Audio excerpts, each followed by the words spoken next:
As Trump surges in the polls, he continues to face left-wing attacks from just about everywhere, from the justice system, the White House, to the media, to Republicans. The Democrat press producing hit pieces calling him a dictator, already fear-mongering over a potential Trump return to the White House. Trump responding in an interview last night saying, quote, "I'm not going to be a dictator other than on day one. We're closing the border and we're drilling, drilling, drilling. After that, I'm not a dictator," end quote. He was, of course, referring to executive orders used by past presidents. In fact, Joe Biden and Barack Obama have made a steady diet of executive orders.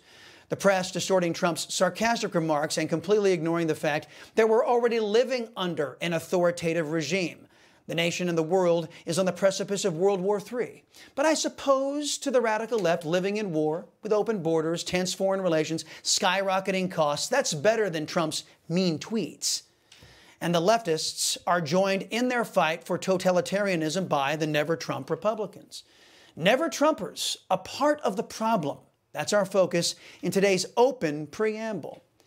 Now, even though we've invited them onto this program, NeverTrumpers have adopted the left's inability to debate, and they look down their noses at we conservatives. So, absent a declared NeverTrumper, an old friend and someone who ran against Trump in 2016, but later supported him in 2016 and 2020, but now thinks there may be a better choice out there, has agreed to come on and try to give us some insight into the NeverTrump crowd because, you know, they don't want to talk to us anymore.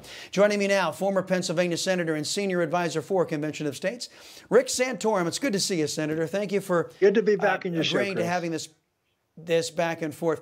First off, how would you classify yourself? I mean, you don't want to say you're not a NeverTrumper, are you?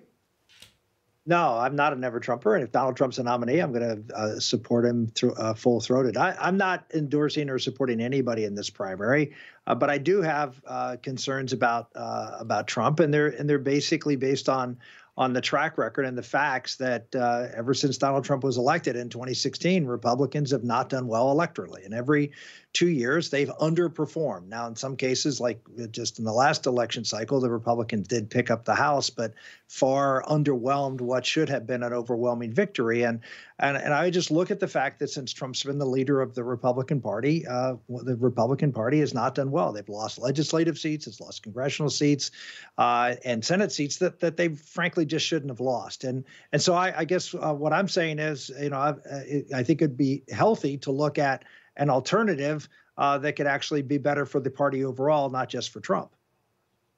Right. Well, in my viewpoint, by the way, I'm not endorsing in the primary either. I actually take some heat from both sides.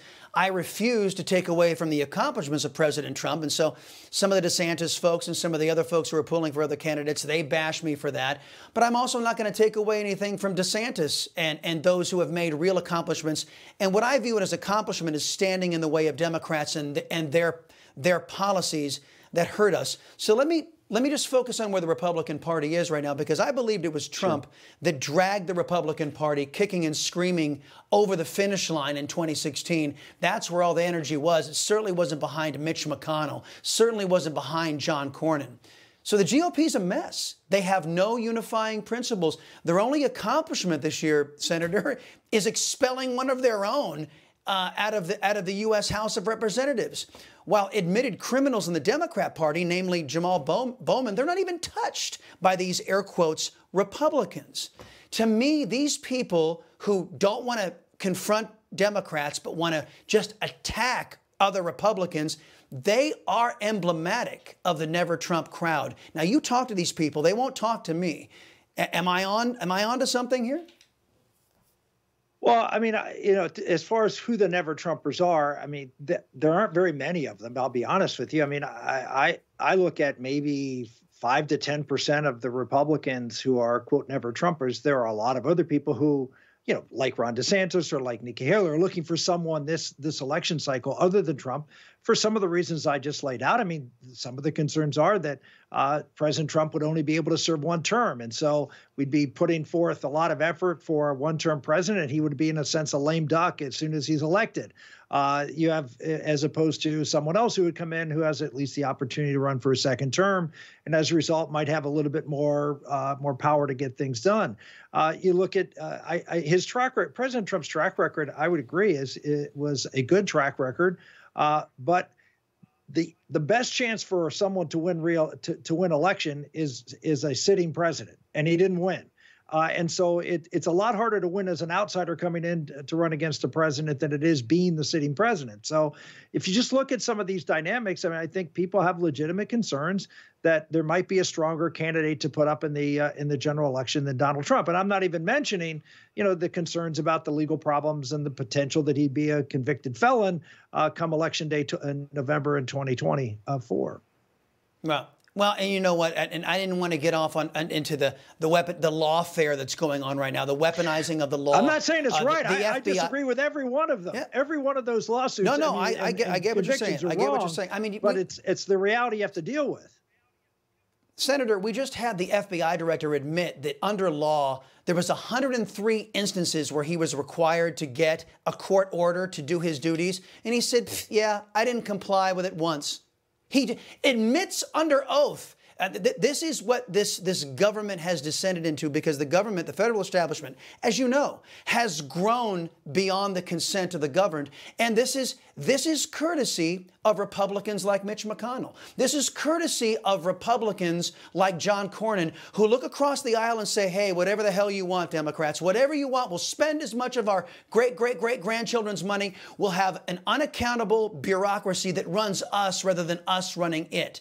So I think that the Republican track record of being an opposing force is where Trump is. Trump believes that we ought to be opposing Democrats. And frankly, not a lot of Republicans are out there with actually a proven track record of doing that. Is that fair?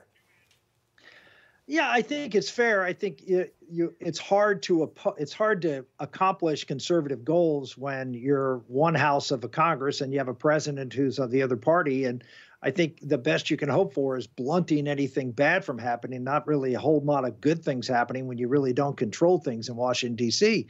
You have to look at when Trump was president and how much he was able to accomplish. And I think via executive order and rulemaking, he was able to accomplish a lot. But as you know, on day one after Biden was elected, almost every one of those Trump executive orders and rules have been rescinded. Mm-hmm. And that's sort of the problem. And again, another, you could argue, a critique of Trump is, yes, he was able to govern as president using his own powers to do things, but he wasn't successful in getting things through Congress. Well, wait a minute. Well, hold on. Let me just interrupt you there, Senator, because President Trump, you're right. The executive orders are temporary. They only last as long as the presidency. But the first thing Republicans ended up doing, these establishment Republicans, I'm talking about Paul Ryan and Mitch McConnell, the first thing they started doing, and a lot of these Republicans are doing the same thing today, when they had the Senate, the House, and the presidency, the first thing these cats did was start attacking each other. You had, remember John McCain with his big old thumbs down? He was the one that stopped us from getting rid of. That wasn't Trump's fault. None of this attacking from Paul Ryan or from Mitch McConnell trying to deliver for Democrats every step of the way. None of that was Trump's fault. That was a Republican Congress who had no values. I would argue that it's certainly some of the blame has to be on the Trump administration. Trump campaigned to repeal Obamacare just like every other Republican did. And Trump nor the Republicans, I would argue they're all to blame here, because none of them had a plan as to what to do. Trump didn't have a plan. Ryan didn't have a plan. McConnell didn't have a plan. And guess what happens when you don't have a plan? You aren't very successful. So I sort of cast aspersions on everybody on that one. Yes, John McCain ultimately defeated it, but it was a mess. They had no idea what they were doing, and as a result, they couldn't pull it together. So you're right. I mean, the Republicans in Congress, I mean, they're responsible for drafting legislation, but Trump and his people really didn't seem to know what they were doing either.